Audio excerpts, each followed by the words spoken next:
U.S. Girls is the name of a band and solo music moniker belonging to Meg Remy, who currently calls Toronto, Ontario home. Originally from Chicago, Remy is an adored and uncompromising creative force who's lived in Canada since 2010, where she has been nominated for this country's prestigious Polaris Music Prize twice, including a 2018 nod for her wondrous multi-layered new album In a Poem Unlimited, which is out now via 4AD and Royal Mountain Records.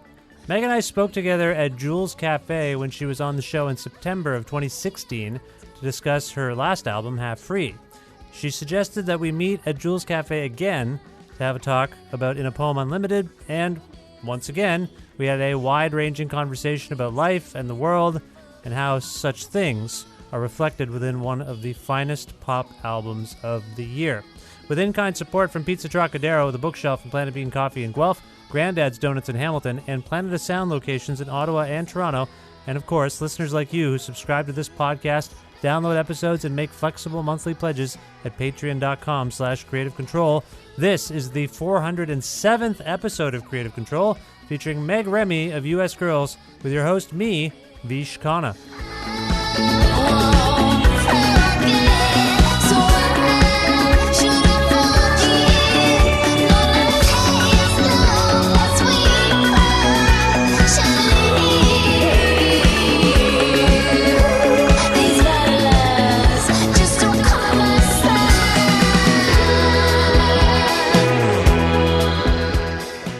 Hi. Hi. How are you?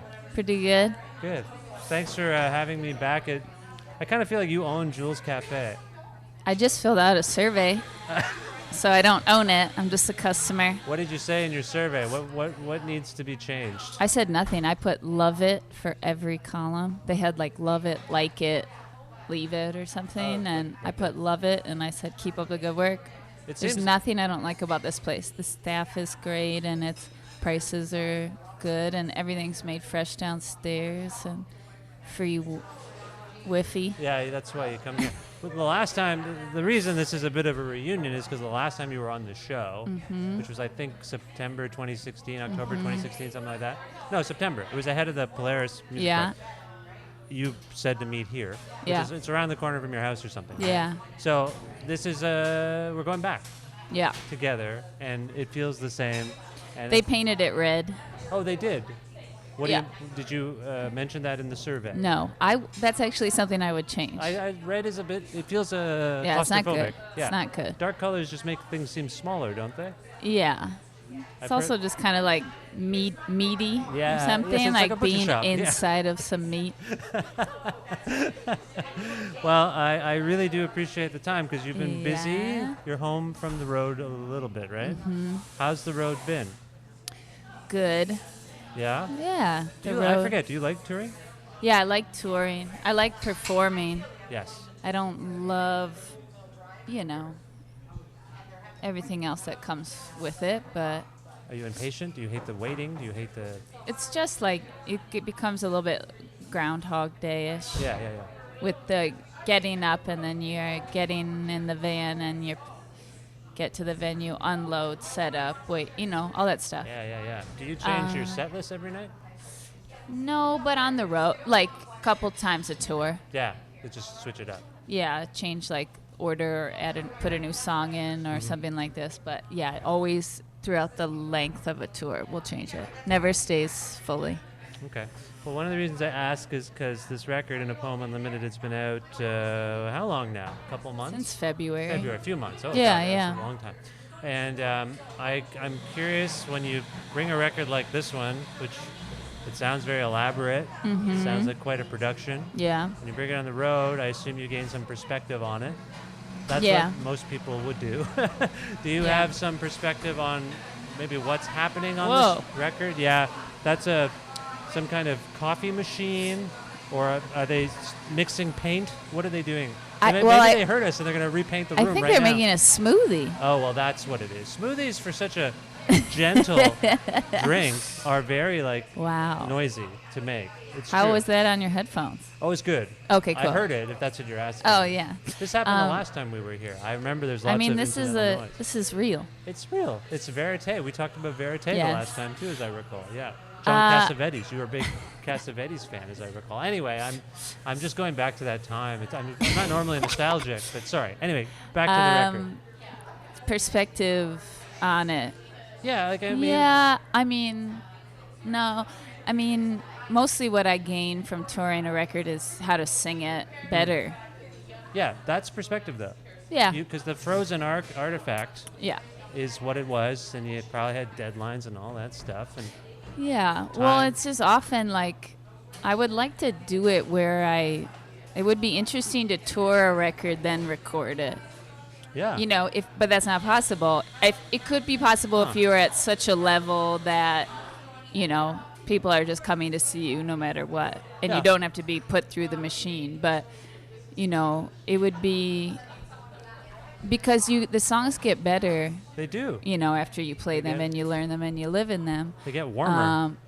Yeah, and just, you get more comfortable in them. So that would be an interesting thing to do. I'm not going to do it, but... I think it would be really interesting. You're not the type of artist, I don't think, that kind of road tests material, so to speak. No, that doesn't happen. You keep it to yourself until you're done the record. Because I'm not like someone that's sitting around playing guitar. Yeah, that's You know, it's not really... You know, music is like hardly my medium. Right. It's not your medium? It's like hardly. You know what I mean? Like... it's just like one of my mediums, and like the way that I use it is it's just different than someone who's a song, you know, like a kind of typical songwriter who does sit down and play guitar or play piano or like, you know, that's just Are you saying it's just not your primary form? I think it's your primary form of expression, is it not? I mean it is. Yeah. By default, almost, or something. You know, it's just like I don't. It's hard to explain. Okay. Yeah. It's an interesting conundrum that I've not heard you talk about before. That music is not your primary. Oh, okay. How about this? Well, here, you know, it's too bad Max isn't here because he can, like, you know, I'm always saying to him, like, I'm not a musician. It's because I'm not a typical musician, you know, that I say that. I am a musician. I make a living, you know, off of doing it. It's just in a different way that most people are doing it. I'm more of like a music curator, right? That's fair. I'm more of like a vibe writer or like a, you know, not a singer-songwriter. I'm like a story writer, a vibe writer, whatever. Something like this that's like, it could easily be an idea for a film or like a collage that I'm going to do or like essay or I don't know, you know, it doesn't, it's just like music is, there's a lot of reasons for why it's kind of the focus. It's just like where the most opportunities are for me right now because I've been building in this music zone and because it's very quick to get to people, right? So it's like a shortcut, which I would like to go, you know, I'd like to work in the more long way sometime soon. Yeah, I mean, I want to ask about some of the narrative aspects of the record in a moment, but you alluded to Max, who's your collaborative and he's your partner. Yeah. And Darlene Shrug was on this show a few months ago now. I can't remember when it was, but and you're in that band as well. Yeah. And I was just thinking back to this whole idea of touring a record before you make it. Yeah. I feel like Darlene Shrug kind of did that. We did that. Yeah, we did that to an extent. Except like you played a lot before you made the record. We did play a bit. It's just the record took so long that it was actually like, I feel like everything was recorded and sat for a bit. Right. More so than, you know what I mean? Like the order's a little, but we did do that. And so what was that like for you? Like that notion of taking things... I mean, I think when we went to record, it was pretty confident. Yeah. You know? Yeah. Because we knew our parts and we weren't really sorting anything out in the studio. Right. It was more like anything that was being sorted out was extra embellishment, not core songwriting, arrangement stuff per se. Because if memory serves, and my understanding of Darlene Shrug is correct...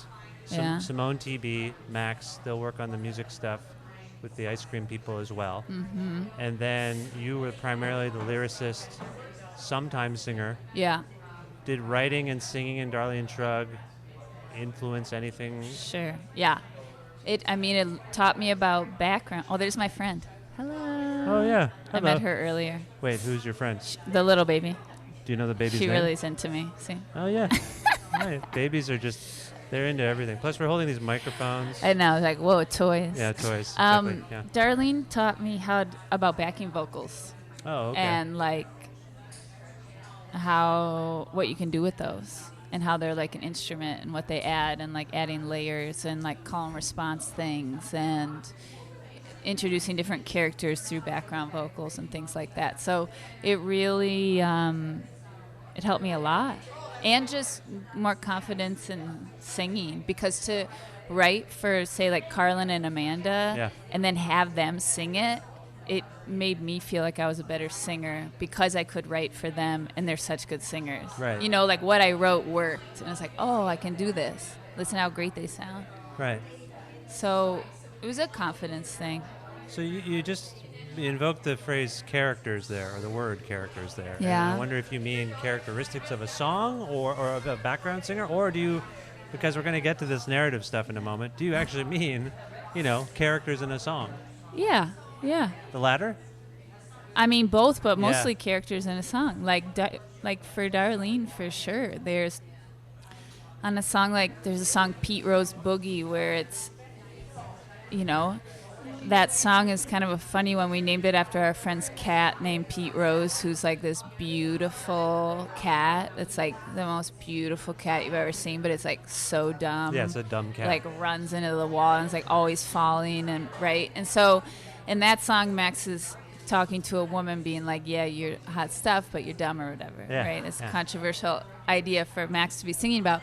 And then Amanda and I are these women that are coming in and saying, he's right.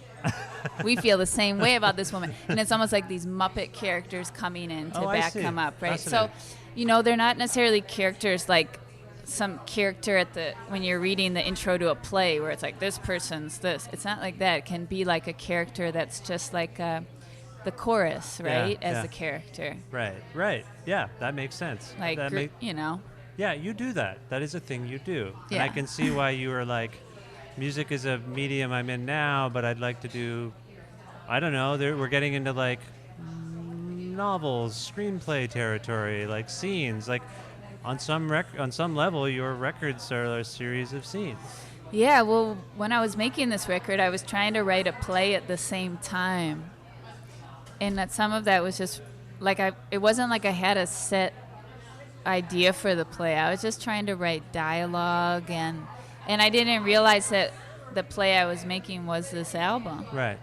And Max, I would be like, I'm making a play, and Max would be like, no, you're not. Where is it? I'd be like, trust me, it's there. So because I really think that you can do anything. And if it's like in your mind what you're doing is a play, it's a play. Now when you say it's a play, do you definitively mean a play? You didn't mean a musical.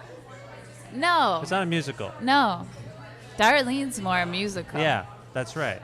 Okay, that's interesting. So, but it's just like, who's to say I'm not making a movie in my head? You know what I mean? Like, or like sometimes, I don't know if you ever had this, but like, I grew up watching MTV nonstop. Yeah. Sometimes if you're walking down the street in the right way and the light's the right way or something, it's like, I'm in a music video right now. Sure, right? Sure. And who says you're not? Like, because you're most likely being filmed by surveillance camera on the street or something.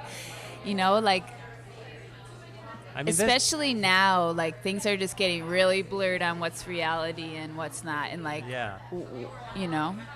What is it about now that's doing that, do you think? Or how is that manifesting itself? When you say now, I'm just curious what you mean. I think it's just now in terms of what's really big for me is just how much we're being surveilled while at the same time surveilling ourselves, like by presenting our online personas. Yeah. So that really makes a really strange duality happen that I think makes everything, the edges really, the boundaries kind of disappear. Yeah, like 2 or 3 years ago, someone could say, what are you mad at me about? I only said that to you on Facebook. But I'm like, yeah, but it's a real thing that you said, and that is your avatar. Like, that is you. But some people were like, that's just a persona I have. Well, and some people live more online than in real life. Yeah, but I mean, online is real life. I know. Now, that's what I always thought it was. That was my thing. So people would be like, why are you offended by something that someone said on Facebook? I'm like, well, why wouldn't I be? Like, it's the same as them emailing it to me. And email, like, it's all the same. Yeah. It's a conveyance of communication. Anyway. Yeah. I do think it's striking that you talk about these scenes, this play. There's a lot of your lyrics are dialogue. A lot of they're quotes. And I find that this all ties in now. This makes, when you contextualize the record this way, it makes more sense. And I want to ask you about a few of the songs. Okay. Because I find them very fascinating. And Velvet for Sale, for example, this is a song that I think invokes domestic violence, perhaps, but also gunplay. Yeah. And I just thought that was a curious stance to take. I'm not judging what's going on in the song, but can you talk about that a little bit? Yeah, I don't even think it's particularly not just domestic violence. The more overall idea is coming from being a woman and, like, if you're a woman who, for me, a woman who lives in a city, mostly lived in a city setting as an adult. It's happened to me. It hasn't gotten any less. Yeah. A little bit less since moving to Canada, but not even that less. That you're walking down the street and all of a sudden there's a man behind you. You're freaked out. That man could be in a suit. That man could be in rags. It doesn't matter. Yeah. You're on a subway car and you're the only one on there and a guy gets on. You're freaked out. You know, like, you're constantly aware of your body in the space, where you are, where's your exits, where's your whatever. Yeah. What can you use as a weapon if you need to? And how that's so disappointing, you know, that's what, and that won't go away. I mean, that's forever. And that's just something you have to contend with, being a woman. So I started thinking then about gun violence, how all these shootings that happen are men. Like most, 99.9% of them are men. Yep. And how funny it is that the people that that are the ones carrying out this violence are like the ones that don't need the weapons necessarily, right? So, or like, that's not the right way of saying it. Women are the ones should be maybe having the guns. Men already have power. There's already a power dynamic at play. Why would they need to elevate it, escalate it? Why do they got to, carry it out again through violence to show that they have that power? I think it's because they feel powerlessness with all the power. Whatever. So this got me thinking, right, what if women started carrying as a thing that caught on and we just started shooting guys when they started saying shit to us, touching us, like if I had a gun every time that some guy grabbed my ass at a show or whatever, like my body count would be fucking high. Yes, I can see that. So but that's not in our nature. Like, it most likely would never happen that we could. Whatever. It got me thinking of this idea of, so these two women talking, and the one woman is saying, like, I can't sleep at night. I'm sick of walking down the street scared, Yeah. And the other woman is saying, well, I got a gun and, like, I'm never going back. Like, I feel like a man now. I feel safe and da-da-da. And, like, she's trying to convince the other woman to get a gun and also trying to convince her to, like, let's go on this killing spree. So there's a certain amount of gentility involved in the arguments regarding gun control. I think of you as a progressive voice. This notion of, this is close to, don't get me wrong, I know you, I know where you're coming from. Yeah. But this is close to, we have to arm the teachers. Like, this is getting into that territory. But I know. Escalating violence to counter violence. And I'm a pacifist. I don't agree with this point. You've created this song. Song. But you have to, like, I feel like this is where you should be exploring these themes is through art and stuff. And I definitely think that, like, the only way to understand this stuff is to, like, I'm against guns, but I should be, like, thinking about why people are using them, what it makes it feel like to have one. Right. Instead of just being like, I'm against it, I'm not going to go there. I have to understand how both sides could possibly work.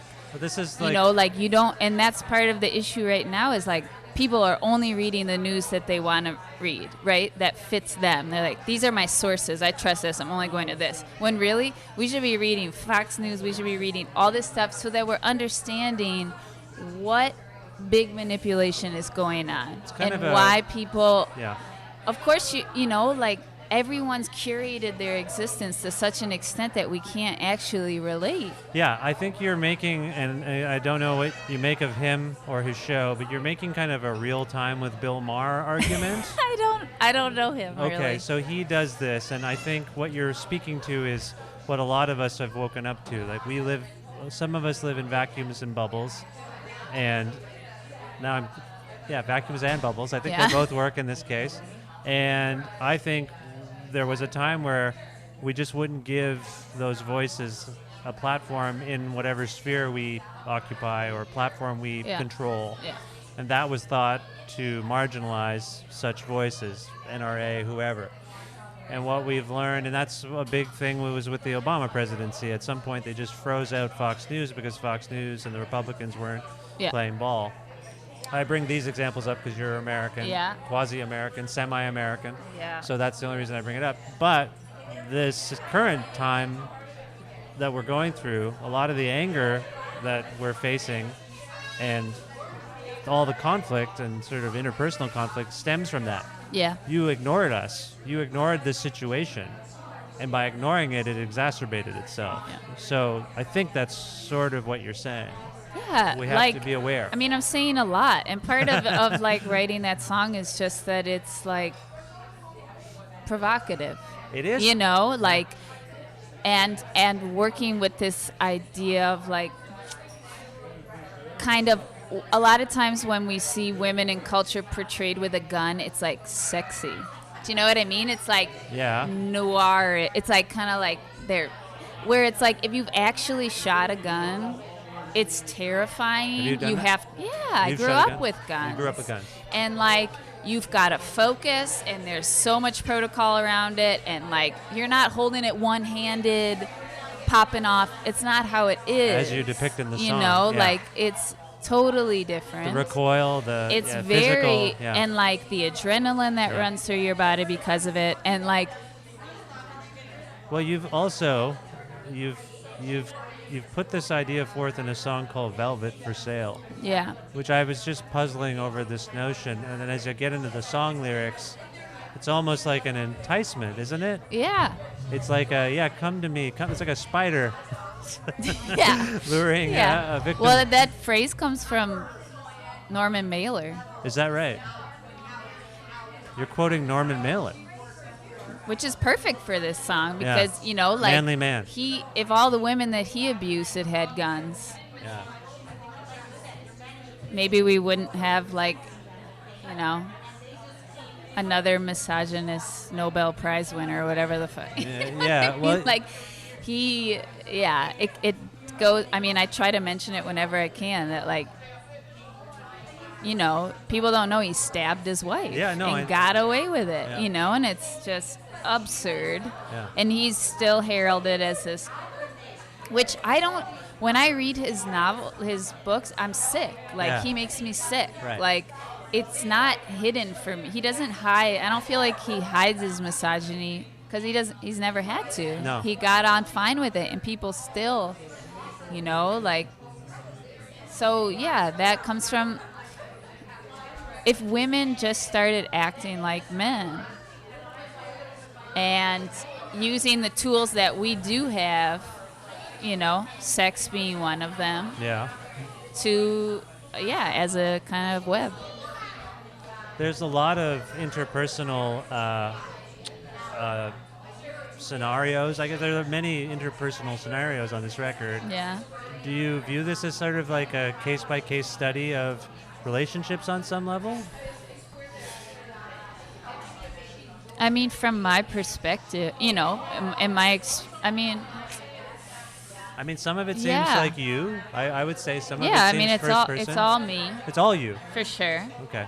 It's all things that like I've either experienced through friends or experienced through things on the street, or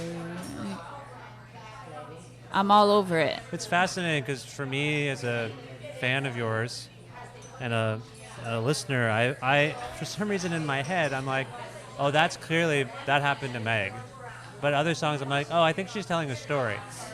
Well, like Rage of Plastics, I didn't write that song. That's a Simone Schmidt song. Yeah, an amazing song. And but I have a relationship to that song that is personal, so I put myself in it, and it's not because I know and love Simone. It's because I grew up in the oil business. So I'm processing that song through my experience of like knowing that zone intimately, knowing the management of that kind of world, knowing the worker of that kind of world,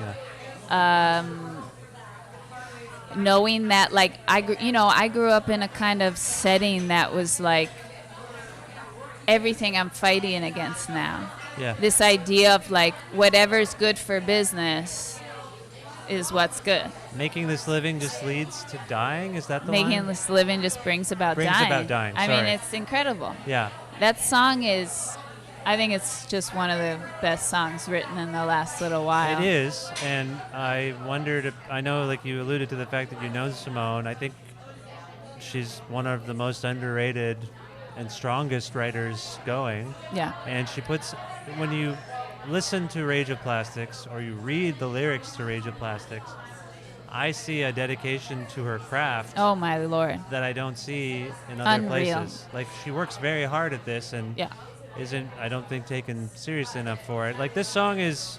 She's taken serious by anyone that comes in contact with Simone, though. Like... Yeah, that's true. So, and Simone's writing is... They're never going to let Simone fully on... what is being said is too important and against what the kind of structures that are out there to push out culture stand for. Yeah. So it's never...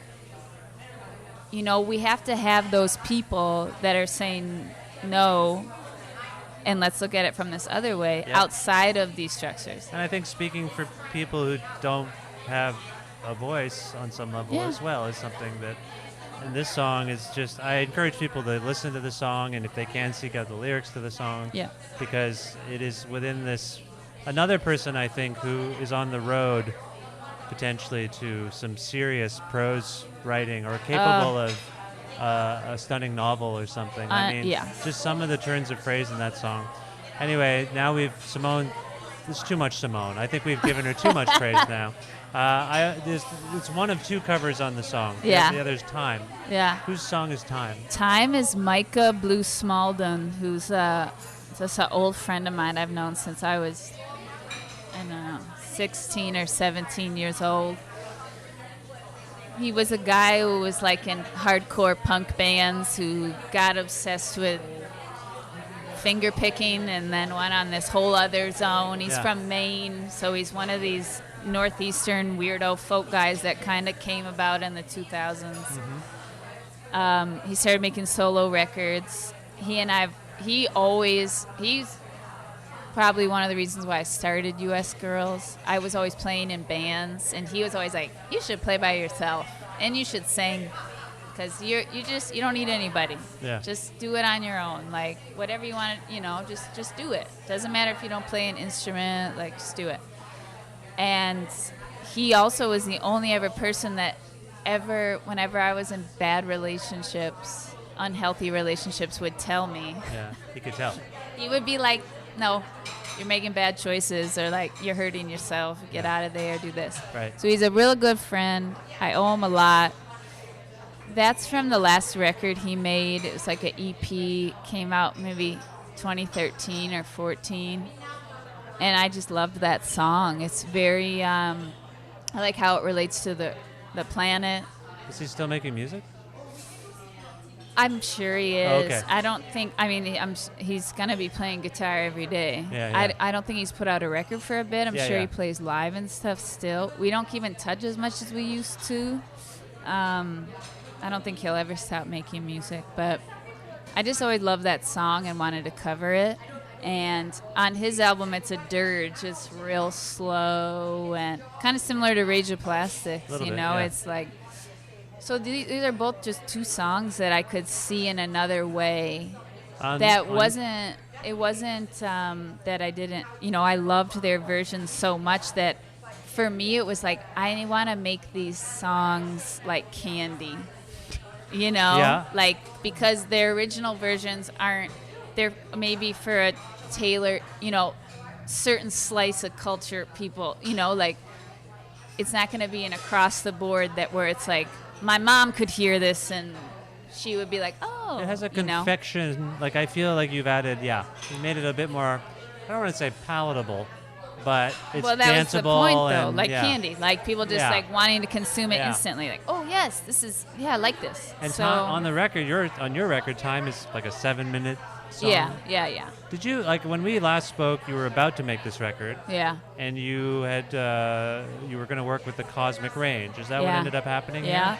So everything here is, I mean, you've worked with a lot of different, few different producers and songwriters, but primarily this is the Cosmic Range? Cosmic Range is on all but 2 songs. Right. Poem and Rosebud. And even on those 2 songs, like Matt Doc Dunn plays vibes on them and stuff like that. So they're still on there, but Cosmic Range tracked everything. So is there a reason why Time, I just couldn't help but think it was self-referential. This notion of the longest, I believe it's the longest song, and it's a jam, is about time.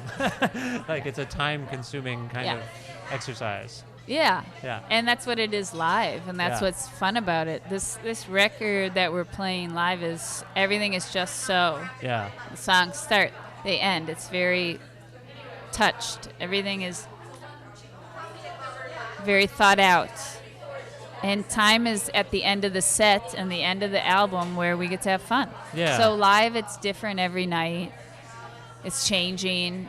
Live, it's especially this joke, of kind of taunting the audience, challenging them to come with us because you've decided to come here and give us your time, so we're going to use it, and this kind of thing. So it's it's a joke, but it's a serious one. And that's what I think is important about this song.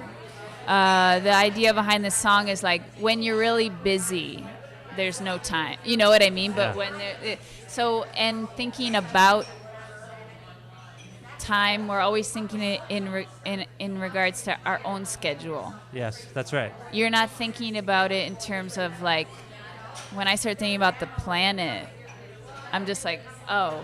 So when you start thinking about time in terms of the planet, you don't exist.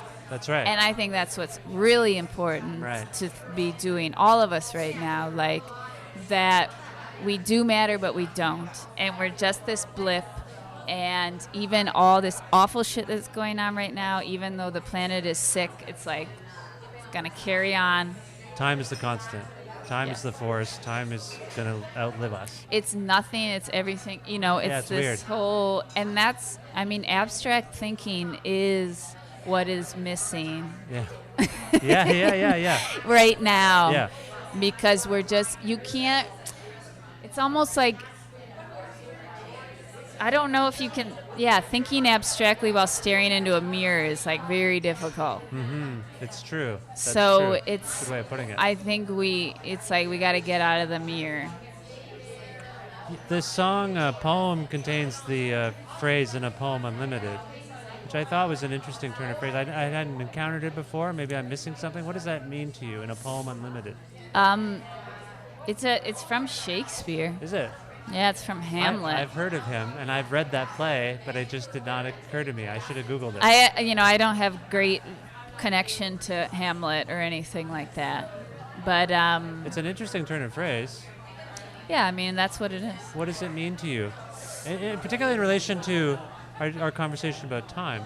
This notion of in a poem, unlimited, almost infinite. What does that mean? I mean, for me, why I related to the phrase or what it means to me for the album is this idea of there's a lot of different songs on here. There's a lot of different styles, different kind of people talking, and that's okay. You know what I mean? And it's the differences, if you allow it, make it into a whole. Yeah. You know, instead of it like, there's this fear of like that people can't take variety or something, or they really need to know what's going on. Yeah. Like it needs to be tried and true and tested, like before we put it out in the marketplace. You know, where it's focus like groups and whatnot. I just think that's actually not accurate, and people need to get away from that. So, you know, that phrase. That's what that phrase means to me. Okay. But it means something else in terms of theater and Shakespeare. So you should look it up. Well, the album cover says U.S. Girls in a Poem Unlimited, and I thought that was fascinating. It's like a marquee. Yeah. So it is like a play or a film or something. Yeah. We talked earlier about interpersonal relationships, and I'm struck by the fact that M-A-H, Mad as Hell, seems to be about a very specific relationship you have with someone. And the last time you were on the show, we talked at length because of the time, and the time doesn't seem to bringing up time again. It seems to be the same time almost, like just confusion. But we talked about the fact that you didn't vote. You never voted. No. You never voted. Is that still the case? You didn't vote in the last. No, I did You've not. never voted, and you also said that Hillary Clinton, Donald Trump, Democratic Party, Republican Party, two sides of the same coin. Like nothing really different there. That's what you said at the time. That's how I feel to this day. So I bring all that up because Mad as Hell is like basically, I think, a repudiation, a reevaluation even of Barack Obama's tenure as president. Is that accurate? That's accurate. And you're not happy? No. I'm not happy with, that job. The job of his president. Yeah, I don't like that role, politics, It's like anyone who wants to be in that position, I think is... I've been swearing a lot. Is that swear, okay? Yeah. Anyone who wants to be in that position's fucked up. Yeah. Like real fucked up, and that's why they want to get in that position. You mean they have some sort of psychological issue? Yeah. Power, hungry, what is it? I don't know what it is. It's different for each one who gets in there. Because he seemed and seems like kind of a cool guy. Yeah. But that's what you talk about in this song. You talk about how he presents himself versus the things and specifically, I believe, from what I can gather, you're mad at his warmongering. We talked about this too. You're like, anyone who's for war in any way, I'm against. Yeah. And you're talking about drone strikes here, I believe. Yeah. And you're talking about that kind of cowardly, implicit warmongering where we don't even know what's going on some level. And certainly the victims don't know what's happening because it's coming from the sky. I mean, and it's even more than that, For me, Obama, how he presented himself and things like, he should have gone into office.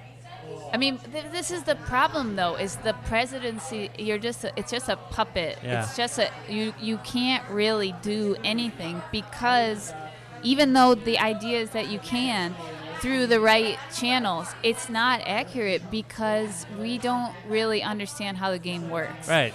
There's some people that we don't see that are controlling everything, and they're corporations, they infiltrate. It's this thing that we don't really exactly know, but we're like supposed to look at the presidency and like that's the distraction. I agree with you. I totally agree. So it's very, I mean, we talk about Obama, and he was up against McConnell and Paul Ryan and a bunch of Republican stooges and John Boehner who were just resolute. Yeah. As soon as he was elected, we're not going to give this guy anything because I think because of racism. Yeah. I think because their base was so angry at this guy. Yeah. And that's what we're seeing now is this pushback against everything he did. And so on some level, he wasn't able to accomplish very much until second term when they said, forget it. We're not going to work with them. Executive order everything. But even this is the thing. Like, I found out through this last election, I found out how radical I am.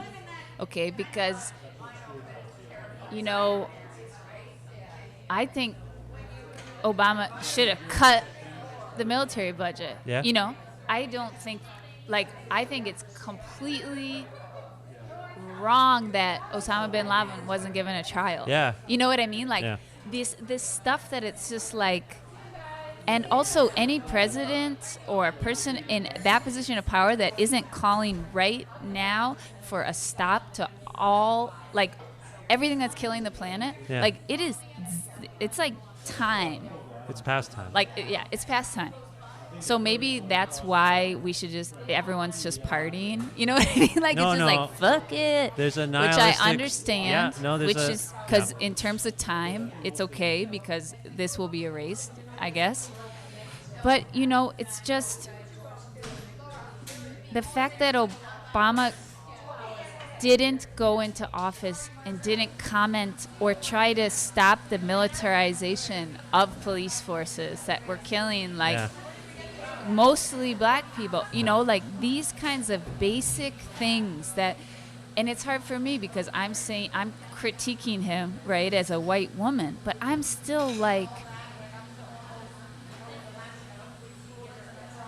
I see how valid it is for him as a symbol that he got into office and how that's important for people to see a black man in a position of power. Yeah.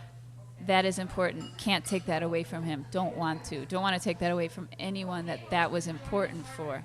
But it's the same thing as Hillary. You know what? I see her as a man, and I see Obama, like, you know, as the same as these fucking, like, he's like Bill Clinton to me, basically. Yeah. Same fucking thing. Smooth talking, snake oil salesman. And is like, you know, and it's like this thing where it's like, this is super crude, but it's like, Trump is at least what you see is what you get. Do you know what I mean? And I think that's what's hard about it. Whereas, Bill Clinton or Obama or a Trudeau is like, but I want you to like me still. Let's chat about music and then I'm going to fuck you. You know what I mean? Yeah. And it's just like Bill Clinton, he's like, I'm cool, I play saxophone, but, like, I'm going to go rape this woman and I'm going to, like, take all of these donations from these lobbyists to put towards these help people, but really it's so that, like, come on. So the office, what you're saying, I think, is that the office is basically measured by the men and not their actions. So basically we've had a series of these people, men, who, for the most part, very few instances in history where they don't behave in a highly intellectual, civil way. They exhibit decorum.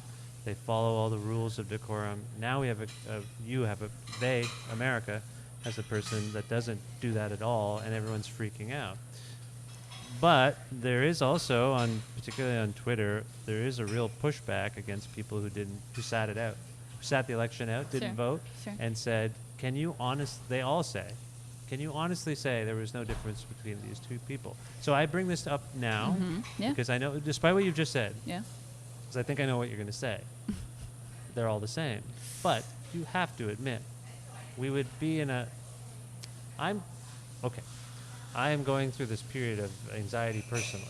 I think a lot of people, when they have stress and anxiety, they seek some respite from the world, in the world, like in the culture. I'm just going to watch a comedy. I'm going to do something. For people who have whatever, this kind of stress in their lives, I feel now, because of Trump and because of the way that country is operating and causing a massive effect globally, there's no respite. I don't see where the relief is. So on the one hand, I see what you're saying. I don't think I would feel, it would be hidden from me if Hillary was president. That's the thing, but it will be the same it would thing. Probably be the and same. This is like why people don't speak up in families, okay? Yeah. Say you're in an abusive situation in a family. It's like, most likely, a lot of times people stay quiet because it's easier on you, actually, as a victim, to stay quiet almost, because people aren't supportive. They say, why did you bring this up? Why are you bringing this up now? That's in the past, you know, this kind of thing. But you have to, the rotten stuff, if you don't deal with it, it comes up. Yeah. So Hillary would have gotten in there, and it would honestly be, it wouldn't be exactly the same, of course. It wouldn't but feel it the wouldn't same. be, yes, but like people need to get over feeling good. Like, what about the rest of the world that America's been torturing for fucking decades, that feel like shit, and it's like while we've just been like watching Netflix and chilling out and watch people get Grammys and like whatever, and it's not fair. And I'm sorry, but America and Canada both, like with America, I just can't participate. Like, it's bad from the original sin, you know, which is like, we came in, we stole this land, and then we had stolen people build up the fucking buildings and the infrastructure so that we could make money off the stolen land and off the work of the stolen people. And when your government, that's the birth of your government, the progression of that, like, it's just, this is where we're supposed to be, because we never dealt with the original sin. That's and it's fair. just gonna keep. So I think, you know, especially, you know. So that's fascinating. That's totally true. And I think it's happening. It's the same in Canada. And unfortunately, you know, because it's coming here. Yeah. And it's coming. We It's saw here. it I with think it's Ford here. winning, Yeah, you know, and it's it's here. like Trudeau sucks. Yeah. He's a liar. He doesn't give a shit about the indigenous people. He doesn't give a shit about the land. Or us. And the climate, Mostly what he cares about is how he's perceived and how he looks. And so you're speaking to a flaw in politics, because that's almost all politics is. I know, and that's why it's a problem. Is like, it's just like with everything. Everything's like a brand now, and we're just like picking what brand we like the most. Well, and fascinatingly, when people who have things to say, whether they represent the Green Party in Canada, whether it's Sanders, Bernie Sanders, or Ralph Nader, everyone fixates on what they look like. Yeah. Their clothes. Oh, he only owns 2 suits. Yeah. What the hell? He must be crazy. Yeah. He's not a materialistic dick. So it is. Yeah, I hear what you're saying, and it's totally valid. I want to ask you about the 2. Let's call them they're field recordings.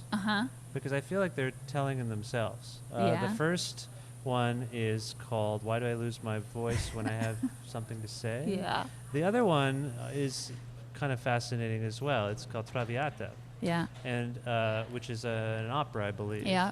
About a woman scorned, a fallen woman or something like that. I don't know it intimately. I found those just as telling in terms of the messaging.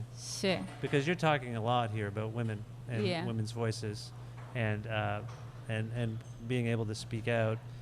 And in the first case, it's you basically, what do you have, laryngitis or something? Yeah, I'm just super sick. And you're lamenting. Yeah, but also, because I got shows to play and like I can't speak. And that was recorded after the first Republican debates. Oh, wow. When I got very upset watching them, and I pretty much lost my voice. And I had to go the next day to New Orleans to play a show for a room of white men that were eating at a buffet. And I ended up screaming on stage at everybody, because this is way early. This is the Republican debates, like choosing a candidate. Yeah, like this is like way early. And I was upset then. And people were still thinking at that point that this was a joke. Jeb Bush Trump or someone was a would win. joke. Yeah. And I was like, I mean, I knew then. Because if I know anything about America, it's just like they like the guy whose face they've seen the most or whatever. Yeah. And Trump's been around for fucking ever. Yeah. So I was worried then. And I'm at this show, and these people are eating from this buffet, and I just was like, oh, no one's. And I was upset and screaming at them. And then, Father John Misty's involved. It's a whole long story, but I lost my voice and I was in a hotel room in New Orleans and I had to cancel my next show, and I recorded that because it was true. I was shocked into, I was scared from that debate. Shocked into silence. Yeah, but it was at the worst possible time, like I wanted to be talking to people. I had to not, not talk. Yeah. I mean, the last record, Have Free, had these kind of interstitial things. They were a little more elaborate, I believe. Or was there only the one? I can't remember. There's a phone call. The phone call. Yeah. But it was kind of like it was a theatrical. It was like an acted out thing. Yeah. This is just kind of. And is the second one? That's real. Is that what is it? A cab driver or something? Yeah, it's a cab driver in Toronto. Yeah. So he questions what you do for a living, and you say I'm a singer, and he guesses you're singing this. Of all the things he could mention, Traviata. I just found it very fascinating. What did you make of that? I mean, I didn't even know what Traviata was till after. Right, and when you found out? I mean, it's shocking. Yeah. In terms of the record, in terms of him perceiving you as a young woman? Yeah, he really got it. It's really strange. It was a great call. I mean, or cab ride. It was like a 20-minute cab ride. I just broken my toe. Remember? I saw you. We played in Guelph. Oh, that's right. And like 2 days before, I had broken my toe. That's right. Yeah. And we had borrowed a van from Andy Shaw to drive, and I had just taken the van back to him, and I couldn't walk, so I had to take a cab home. And I only had $20, and I had to get in this cab with this guy and say, I only have $20, but I need to go to, like, way far out. Can you give me a ride? And he said yes. Yeah, cool. And we talked the whole time, and I recorded it. I didn't tell him I recorded it, which is maybe wrong. But he was hilarious. Yeah. And there was the record, I wish I could have included the whole call. Because there was a lot in there. It's not a call. It was an in-person thing. Yeah, I keep calling it a call. Yeah. The conversation was fascinating. And that part was, it was great to, his just response to saying I was a singer is hilarious. He went to opera. But he also just, there's another part of it before that I cut out where he's like, you're a spy. Yes, but that's in there. Oh, it's in? Yeah. Oh, I thought I cut it out. What are you, a spy? No, I'm a singer. Yeah. What are you saying? No, you a spy. Yeah. Why would he think you're a spy? Because he's just this kooky guy. Like, he asked me at one point, like, if I liked, we were listening to classical music, and he's like, do you like Mozart? Uh-huh. And I'm like, yeah. Actually, I just watched Amadeus. And he's like, get out of my cab. Get out. Give me phone number of your mama. I'm going to call her. He's like, what the hell does that mean?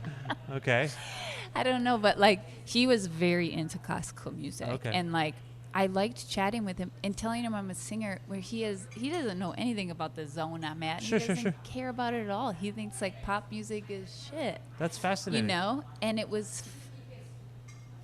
There's plenty of times, mostly the people I'm talking to are people that know who I am, that have a reference, and there's a certain, like, he didn't, totally irreverent. Well, that's interesting, because if his only real sense of music is classical, he reverted, it's not classical, but he just assumed you would be within that realm. I know. He didn't think of any other realm. I know. That's so fascinating. Yeah, and it was refreshing. What's not on the clip is your response. What did you end up saying when he said that? No, I said again I'm a singer. Do you remember how when he said Traviata? Did you say no, or do you remember what you said? No, I'd have to listen to it. Yeah, I'm just curious. I just wonder. It left me wanting more. Like on this record. I should post the whole call or call. I keep calling it call. Yeah, I think because the last one. Well, plus it's on a phone. It was on a phone. You recorded it on a phone, I think. But yeah. I wish I could find him. I'm just totally fascinated by it. And like I say, on an album full of scenes, it's just the two are telling in themselves. But that's life. Do you know what I mean? These two things really came from life. I didn't record that I'm losing my voice thing because I'm like, I'm going to use this on an album. No. It was like, that's the stuff that I do just in life to live, right? And life is...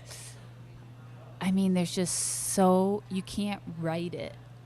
Do you know what I mean? And if we were all looking at, like, the interest that we put into culture and what celebrities are up to and what other people are doing online, if we put that attention and focus it on what our actual experience is and ourself and how we relate to other people, how we relate to the world, and like you'd be endlessly fascinated, interested, engaged in a healthy way.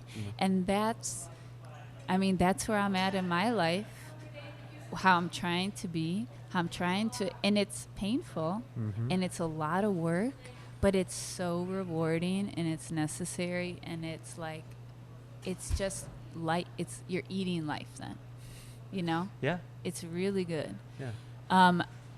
I feel like at times in my life when I've been distracted by the distractions that are given to us, what people are doing and whatever things, the way I feel about myself and my life in those times is like I have a to-do list that's a mile long, and I'm ignoring it by watching the movie and doing the stuff. But that list is still there, and you know it's there, and it's stressing you out.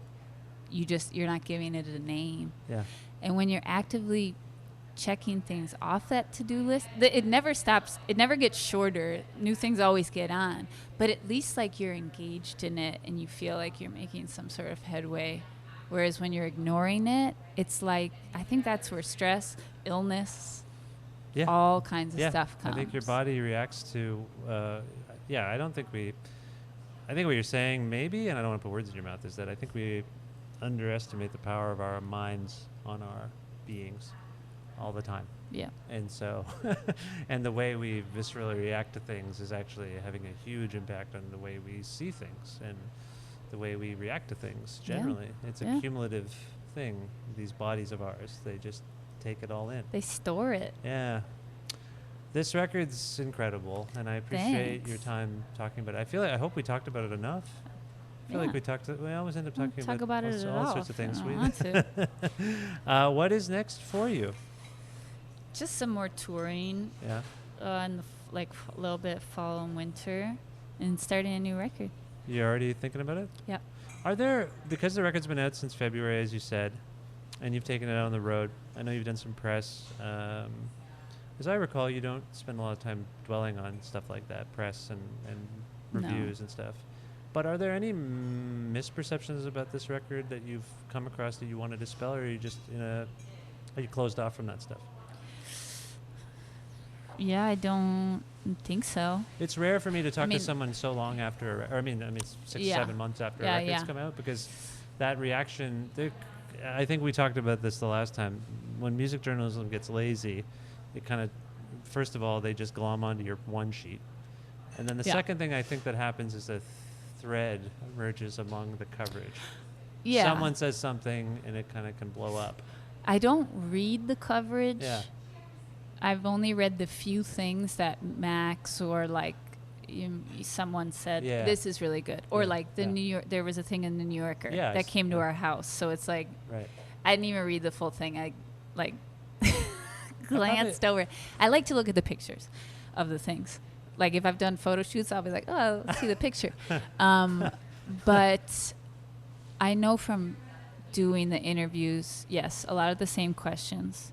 But what I have noticed is that if you're serious and you're making something with good intentions and like your full self in it, that people kind of want to meet you there. Yeah. So I've had a lot of really good interviews and like people that are like genuinely curious and want to connect pieces and like relate this to their own experience and things like that. And that's been nice. Has this been okay? You okay? Yeah. Okay. Oh, I love talking with you always, but just making sure. I'm not sure. I mean, I know how it's been perceived by people that I've talked to at shows. Yeah, that's what I mean. But like I can't, whatever. I'm not going to tell people how to perceive it either, too. So I can't, and I'm not going to lose sleep if someone's like, thinks that I'm actually encouraging gun sales.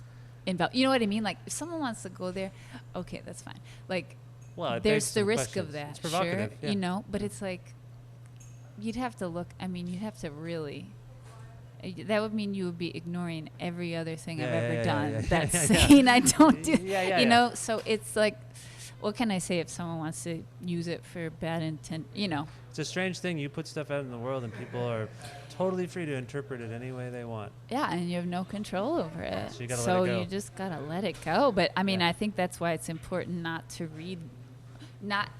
to, as a person who makes stuff, I can't then consume those.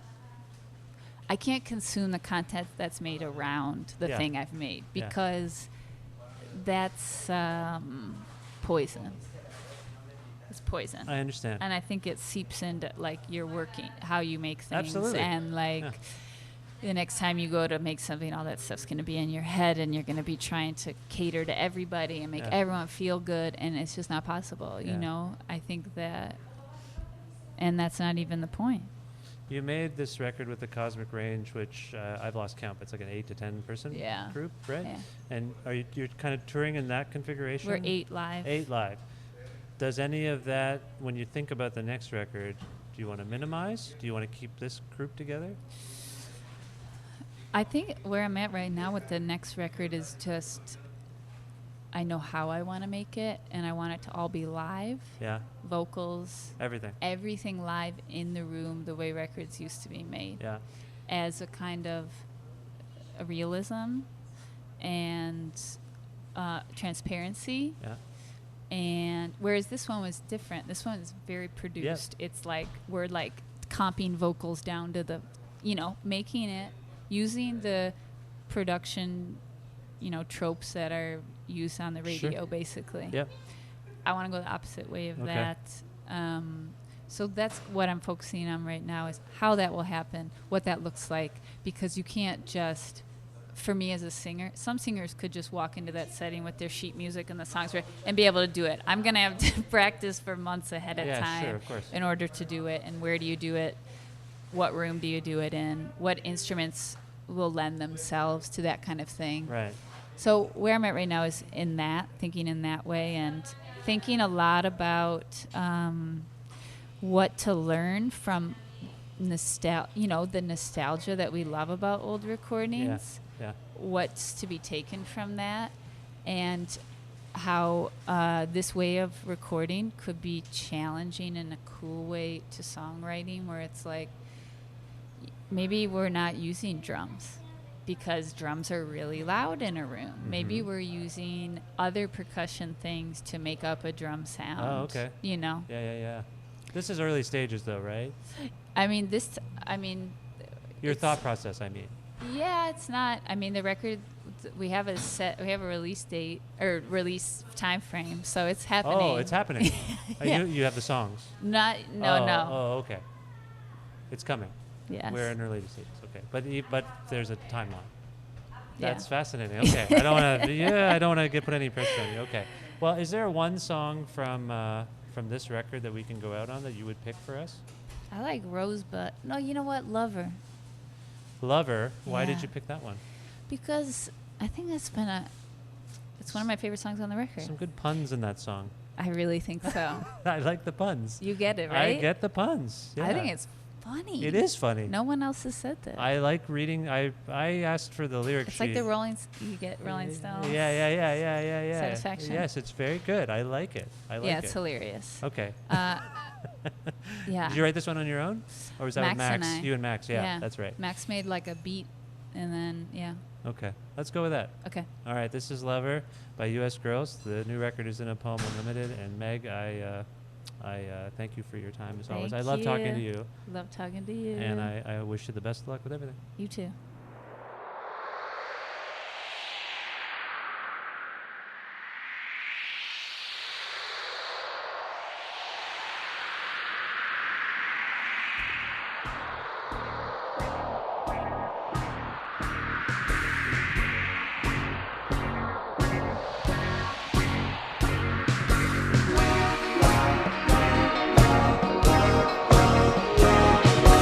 Love, love, love, love.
Special thanks again to Meg Remy of US Girls for being on this, the 407th episode of Creative Control, which is part of the Entertainment One podcast network and available on all iOS and Android platforms and also on things like Spotify and YouTube and Audio Boom as well. If you can't find an episode that you're looking for on any of those platforms, or if you wish to learn more about me and sign up for my regularly scheduled newsletter, please visit my website, vishkhanna.com, vishkhanna.com. You can like Creative Control on Facebook, follow us on Twitter at vishcreative or at vishkhanna. You can listen to a radio show version of Creative Control on Wednesdays at noon Eastern Standard Time around the world at CFRU.ca or on an actual radio at 93.3 FM if you're in or near Guelph. Also, please consider visiting patreon.com/Creative Control to make a flexible monthly donation to keep this podcast going. Thank you to everyone who does that. I'd like to thank Pizza Trokadero, The Bookshelf, and Planet Bean Coffee, and Grandad's Donuts and Planet of Sound for their in-kind support of this show. Thanks to my friend Jim Guthrie for letting me use the instrumental version of his song The Rest Is Yet to Come to end this show each week. Visit jimguthrie.org for more info about Jim. Thanks to you, of course, for listening to this show, spreading the word about it, reviewing it and rating it positively, downloading episodes, and subscribing to it. That's a big thing. Please subscribe to the show if you haven't already. There's lots of content there. There's like 400 episodes. If you're new to the show, there's just a lot. If you don't mind me saying so, there's a lot of stuff. So again, thanks for subscribing to the show. I have to go. I will talk to you very soon. Goodbye for now.